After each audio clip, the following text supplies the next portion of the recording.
En esta temporada del año, las enfermedades del oído aumentan considerablemente. Esto tiene su origen en que es el tiempo en que vamos con mayor frecuencia a la playa, a las albercas, a bañarnos a los ríos, a esquiar en las lagunas que son tan abundantes en esta zona de la República Mexicana. Todas las actividades acuáticas hacen que el organismo entre obviamente en contacto con el agua, especialmente los oídos, y esto contribuye al aumento de esta enfermedad conocida como otitis. Para hablar sobre este tema nos acompaña el día de hoy el doctor José Jones González, especialista en otorrinolaringología de Hospital Semaín. Para Semaín, la seguridad del paciente es lo más importante. Por ello contamos con el talento médico certificado y tecnología de punta. Capacitamos constantemente a nuestro personal y mantenemos las instalaciones en óptimas condiciones para brindar a su familia servicios médicos en forma oportuna y eficiente las 24 horas del día. Hospital Semaín. Teléfono 213-0201. ¿Qué es la otitis, doctor Jones? Bien, para empezar tenemos que diferenciar y ponerle apellido. Decir otitis significa decir que yo soy José. Otitis no es más que un término que denota inflamación, pero el oído tiene tres partes. Tiene una parte externa que compete al pabellón, la oreja, pues, el conducto, y parte de la membrana timpánica o el tímpano. Tenemos un oído medio donde están los huesecitos y que se comunica con la nariz a través de un tubo que se llama trompa de Eustaquio, y tenemos un oído interno. Entonces, la otitis puede ser externa, media o enfermedades del oído interno. Así que otitis solamente denota inflamación, tenemos que ponerle el apellido. Y así poder saber de qué estamos hablando, ¿verdad? Exactamente. ¿Cuáles serían entonces los tipos de otitis? Como dijimos, otitis es inflamación, pero vamos a enfocarnos aquí directamente en enfermedades infecciosas del oído, tanto del oído externo como del oído medio. Entonces, una otitis puede clasificarse como otitis externa y otitis media. Las otitis externas, que son las que están más relacionadas, como comentaba al inicio, con actividades acuáticas, también pueden ser de varios tipos. Pueden ser por hongos, virus o bacterias. Principalmente las otitis externas bacterianas son las que están directamente relacionadas con este tipo de problemas. El oído externo es piel, es continuación de la piel, que es igual al resto del cuerpo. Lo mismo la capa externa del tímpano, pero tiene una peculiaridad, que está en un conducto estrecho, oscuro, y que cuando se humedece, pues es un lugar especial para el crecimiento de bacterias y hongos.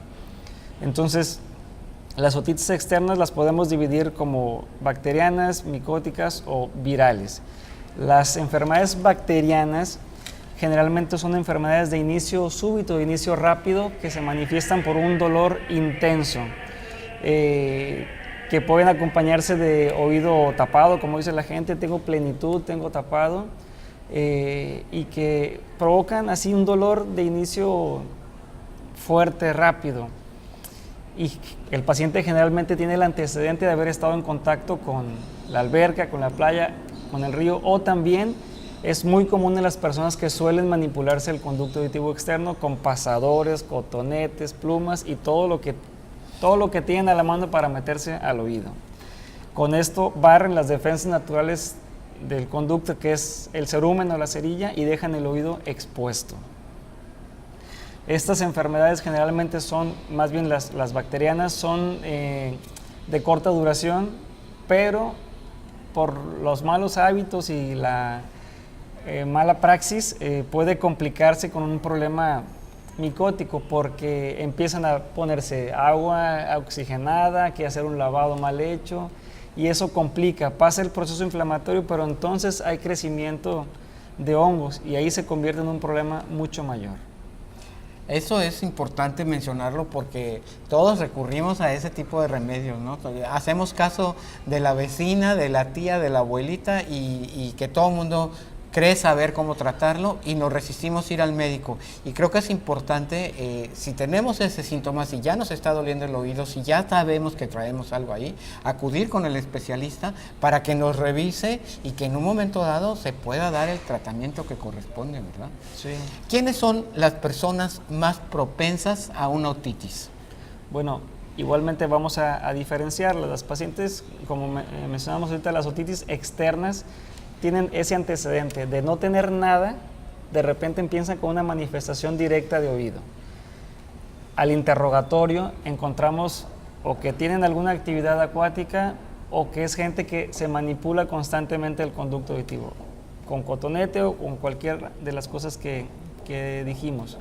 Ahora, las otitis medias, que es del tímpano hacia adentro, generalmente no están relacionadas con actividades acuáticas. Generalmente son la consecuencia de problemas en la vía respiratoria superior. Como dijimos, la comunicación del oído medio con la nariz es donde se asienta el problema. Entonces, pacientes con obstrucción nasal, con cuadros gripales frecuentes, tienen la tendencia a desarrollar problemas de otitis media, a diferencia de las otitis externas que son por la playa. Retomando la pregunta, ¿quiénes son más propensos a esto? La gente que está expuesta, dijimos, al agua, ¿no? A la manipulación, gente que usa auxiliares auditivos, gente que utiliza tan frecuentemente ahorita pues cualquier audífono para escuchar música, cualquier situación de estas, gente que trabaja en medio ambiente ruidoso y que utiliza protector auditivo, son también gente que está propensa a desarrollar este tipo de problemas.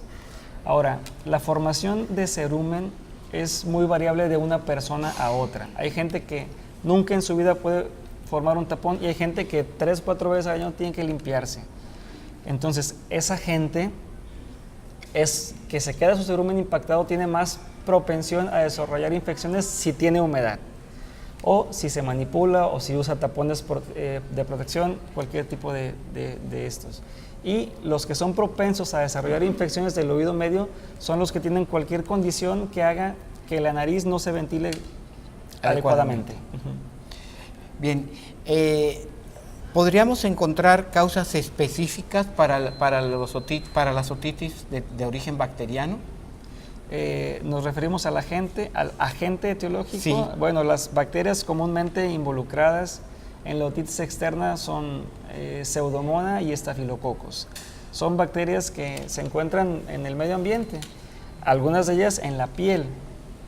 El problema del crecimiento de estas bacterias es cuando se rompen las barreras de defensa, es decir, cuando no hay cerumen, cuando hay piel muerta y con la humedad al quedar atrapada la humedad dentro del conducto, entonces entonces proliferan las bacterias y Así eso es es lo que puede provocar.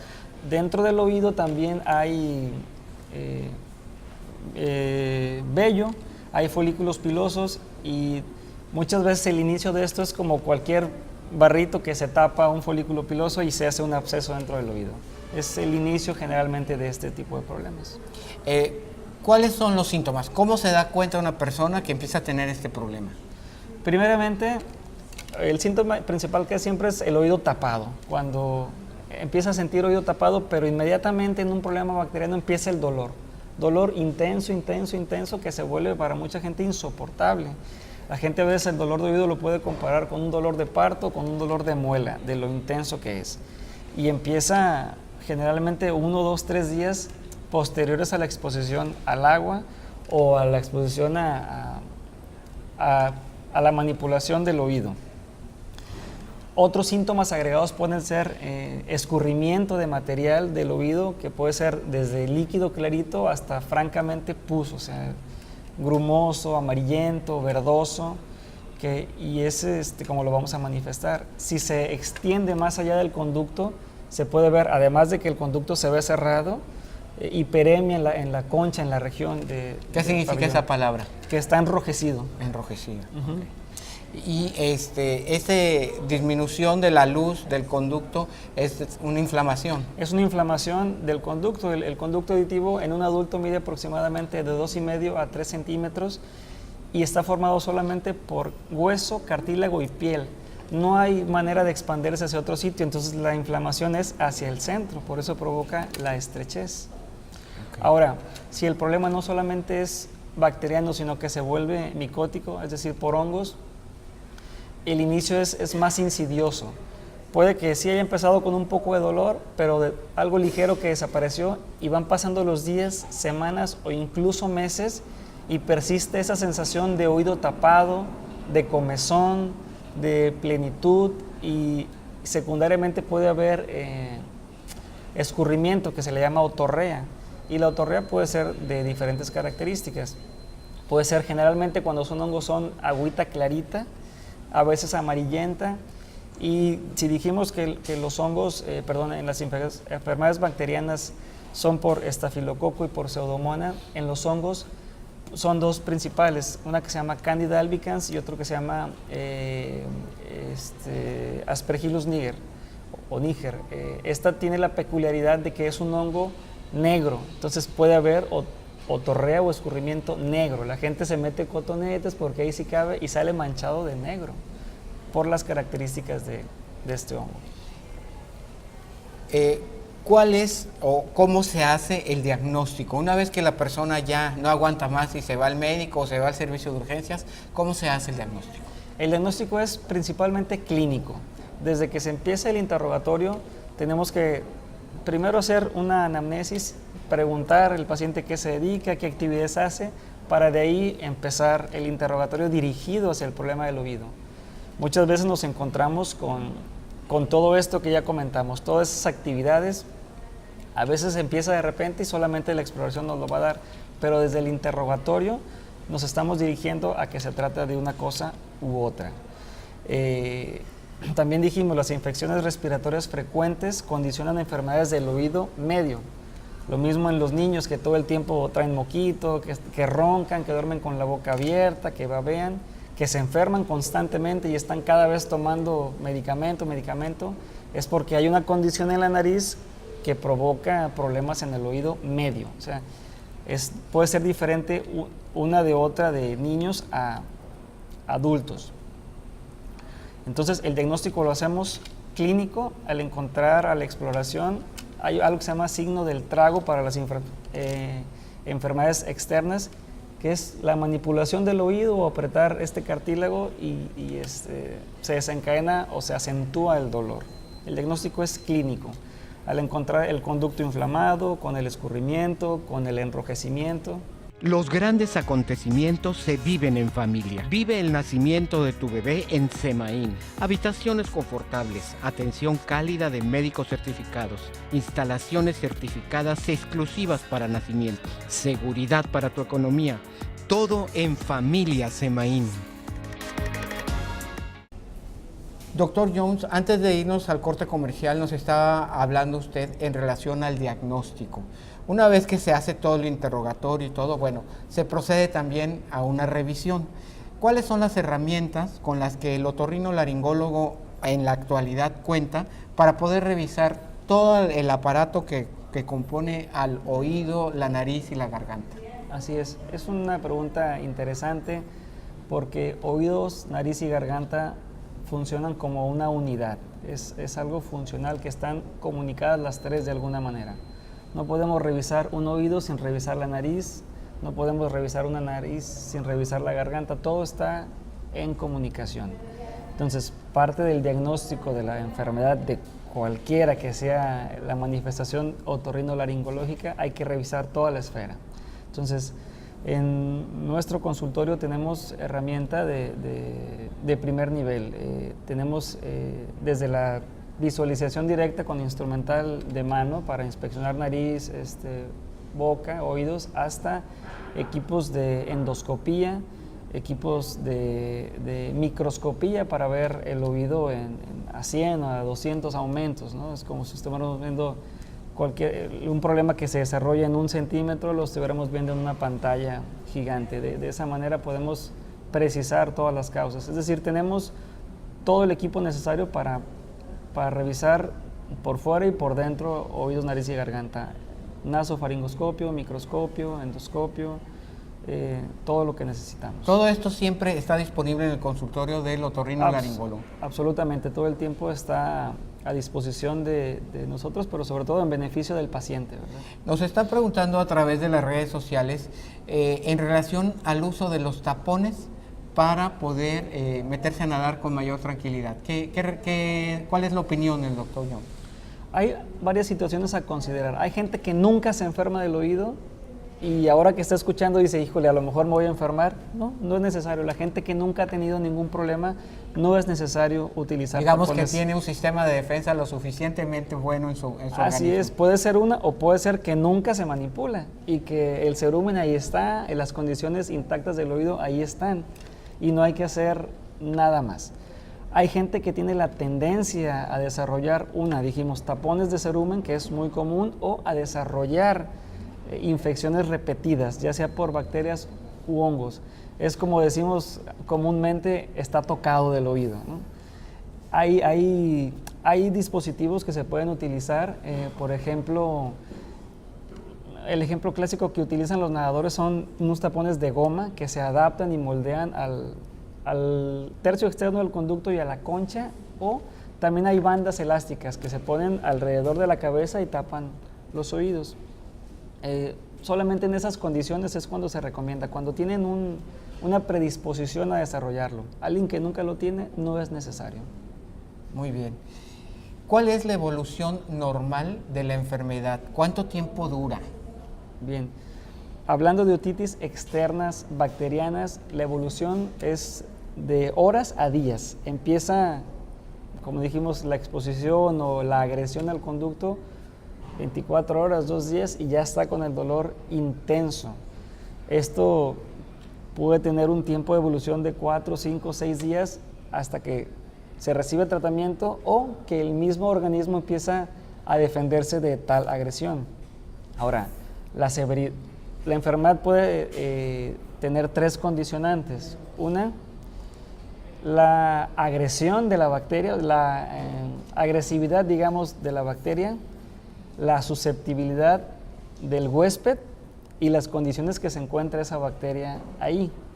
Entonces, un paciente no es lo mismo un joven de 20, 22 años que no tiene ninguna enfermedad a un paciente de 65, 70 años que es diabético, que es hipertenso, a un niño desnutrido. Entonces, eso puede alargar la evolución de la enfermedad. Alguien sano, normal, a lo mejor 3, 4 días puede estar resuelto el problema. O incluso 48 horas si empieza a atenderse desde que se manifestaron los problemas. Si por el contrario se dejan pasar muchos días, se va complicando, se va complicando. Si persiste la humedad, a lo mejor deja de doler, pasa el cuadro agudo inflamatorio y entonces nos vamos al siguiente punto, que por hongos, que se vuelve algo de semanas o meses incluso. Y la evolución puede ser tan larga como ese tiempo. Hay pacientes que tienen meses o hasta un año con manifestación recurrente porque no se llega al fondo del problema. ¿Cuál es el tratamiento adecuado para poder solucionar este problema? En las otitis externas, algo fundamental es la limpieza del oído. Se tiene que lavar el oído. Muchas veces la gente tiene la falsa idea de que lavar el oído es malo. Hasta cierto punto lo es cuando no se hace con las herramientas necesarias y cuando el oído no queda completamente limpio. Y cuando no se necesita. Y cuando no se necesita, ¿verdad? Hay gente que tiene a lo mejor un problema de audición por el nervio o por otra cosa y dice, vengo a que me hagan un lavado. No, esa no es la solución puede ser otra o debe ser seguramente otra. Pero el tratamiento consiste en las enfermedades del oído externo en limpiar, siempre limpiar. Puede ser con irrigación, con aspiración del conducto o casi siempre con las dos. Se irriga, se verifica que salga todo lo que hay ahí, todos los detritus que se llama, toda esa piel muerta, descamada, inflamada, los restos de cerumen o la formación propia de la bacteria o el hongo, toda la secreción o todo lo que ahí produce. Una vez que se irriga, tenemos nosotros aquí bajo visión microscópica limpiar todos esos restos que quedaron ahí o lo más que se pueda. Con la inflamación a veces que es imposible limpiar todo, pero la limpieza nos provee esto, ¿verdad? Es el punto principal para esto, la limpieza. Después el tratamiento será con antimicrobianos o antimicóticos, según sea el caso, ¿verdad? Y generalmente es antibiótico tópico, es decir, puesto en el oído, y para las infecciones bacterianas lo podemos acompañar con antibiótico tomado o incluso algún medicamento que sea de acción rápida antiinflamatoria, como un esteroide. Ok, y a partir de que se inicie ese tratamiento, ¿en cuánto tiempo ya la persona empieza a sentir alivio? Mejoría. En caso de un problema bacteriano, lo tiene que sentir el mismo día, a lo mejor unos minutos o un par de horas después. En las infecciones micóticas, como es algo más insidioso, más lento, la recuperación puede ser más tardada. Pero en algo bacteriano, el paciente 1 o 2 días tiene que sentirse bien. Si no se ha resuelto un problema bacteriano, que al otro día siga con molestias, algo hay que no se ha completado la evolución adecuada de la enfermedad.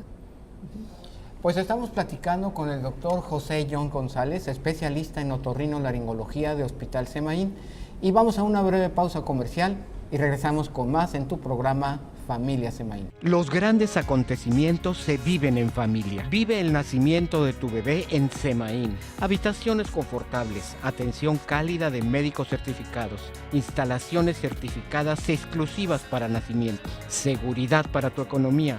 Todo en Familia Semaín. Continuamos en tu programa Familia Semaín, platicando con el doctor José Constancio Jones González, especialista en otorrinolaringología de Hospital Semaín. Doctor Jones, una pregunta que nos hace el público es, en el caso de las otitis causadas por hongos, ¿existe algún tratamiento que se pueda aplicar directamente al oído? Sí, sí lo hay, pero la piedra angular del tratamiento es la limpieza. Existen varias presentaciones de medicamento tópico, básicamente gotas y pomadas que podemos utilizar. La principal es la limpieza y secar bien. Hay algunas soluciones. Antes se utilizaba mucho un medicamento que se llama tolnaftato, que era un medicamento muy efectivo, barato y de fácil acceso, pero que salió del mercado desafortunadamente.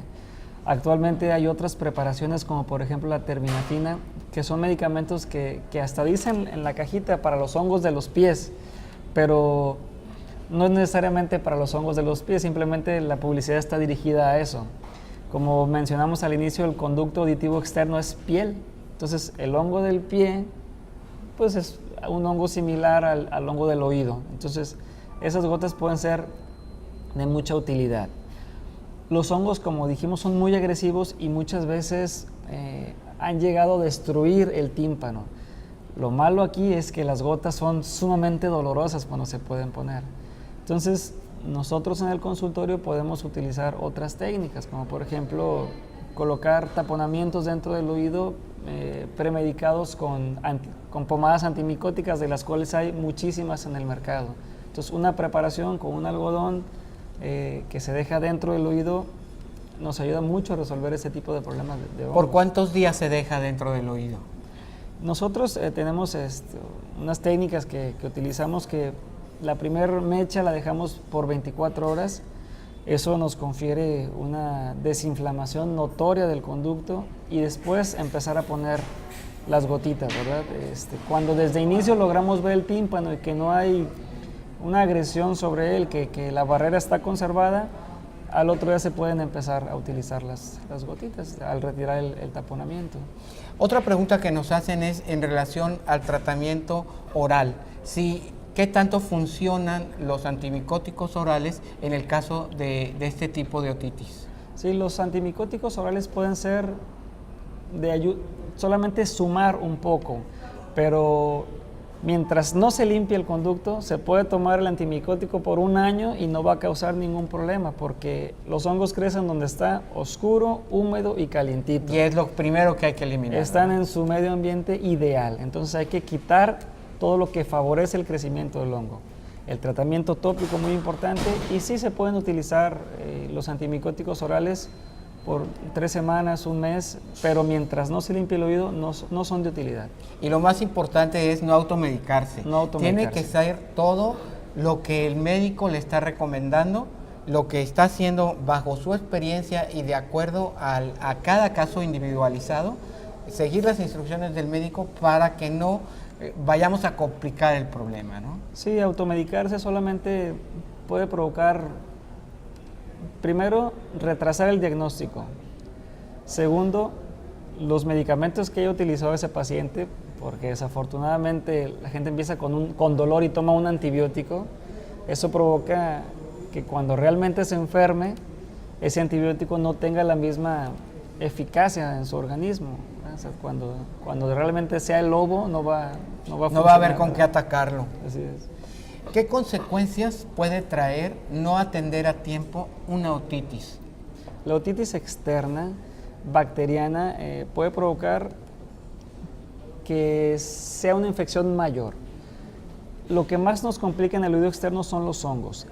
Entonces, la complicación principal de esto sería perforar la membrana timpánica, comerse el oído, como dicen, acabarse el tímpano. Entonces, esa barrera natural entre el oído medio y el oído externo se pierde y la infección se transmite hacia el oído medio.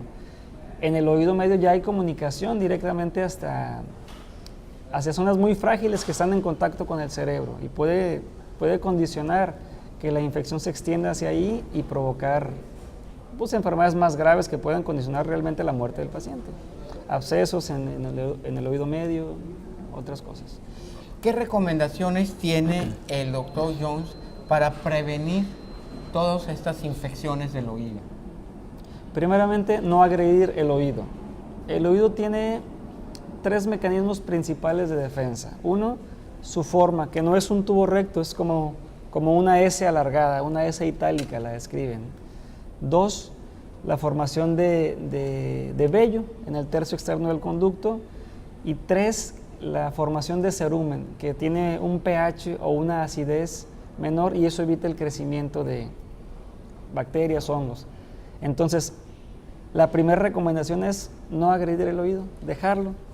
El oído tiene un mecanismo de limpieza que solito bota el cerumen y que solita bota la piel que se descama como en cualquier parte del cuerpo. Solamente de la concha limpiarla. No introducir nada, pasadores, llaves o lo que la gente cotonete, lo que se ponga enfrente. Ahora, la gente que es formadora de tapones de cerumen, lo ideal es acudir con alguien que tenga la experiencia y la habilidad para limpiar un oído. Limpiar un oído no nada más es echar agua y ahí nos vemos, ¿no? Limpiar un oído significa estar seguros que todo el contenido salió y estar seguros que el oído quedó perfectamente seco, porque dijimos que la humedad en el oído es un detonante para muchas cosas. Esa sería la segunda recomendación. La gente que tiene la predisposición a los tapones, hacerlo de la manera correcta. Tercero, la gente que tiene infecciones recurrentes por otra causa, a lo mejor nunca se manipulan, a lo mejor no, pero nada más tienen la tendencia a desarrollarlo, entonces evitar humedecer el oído, no andar en sitios donde pueda exponerse, por ejemplo, albercas, todo esto, y si lo hace, pues tratar de protegerse con los tapones o con las bandas, como hemos dicho. ¿Hay alguna otra causa, además del uso de albercas o de ir a la playa o a los ríos, que condicione este tipo de enfermedades? Sí, como dijimos, la manipulación es lo común. Lo más agresivo. Pero hay enfermedades propias de la piel, como las dermatitis seborreicas son una causa, la gente que tiene inmunosupresión, es decir, que su sistema de defensas no es el correcto, como por ejemplo diabéticos descompensados, pacientes con VIH, pacientes que tienen algún tipo de enfermedad tumoral, cancerígena, que reciben quimioterapias. O algún paciente que haya sido trasplantado también. Pacientes trasplantados son los inmunosuprimidos, ¿verdad? Que queda expuesto no solamente del oído, sino de cualquier parte del cuerpo. Pues bien, ¿alguna recomendación general, doctor, con la que podamos cerrar esta charla? Sí, no, como dicen por ahí, moraleja, no se meta nada en la oreja, no hay que hacer, no hay que agredirlo, hay que dejarlo, el oído se limpia solo, el oído no hay que limpiarlo, el cerumen no es suciedad, al contrario, es el mejor amigo del oído, hay que dejarlo, y la gente que lo produce de manera excesiva, pues acudir con alguien que puede ayudarle a retirarlo, a limpiarlo. Y cuando dice acudir con alguien, se refiere a un otorrinolaringólogo. A un otorrinolaringólogo, o también pueden acudir con su médico familiar. Los médicos familiares tienen siempre y cuando sepa hacer esto, ¿verdad? Como Sí. dijimos, no hacerlo nada más ponerle agua y listo, ¿no? Un médico familiar puede realizar este procedimiento siempre y cuando cuente con las herramientas para hacerlo, de la manera correcta, ¿verdad? Sin dejar nada dentro, procurar secar bien. Muy bien, pues yo le agradezco mucho al doctor José John González que nos haya dedicado esta mañana su tiempo.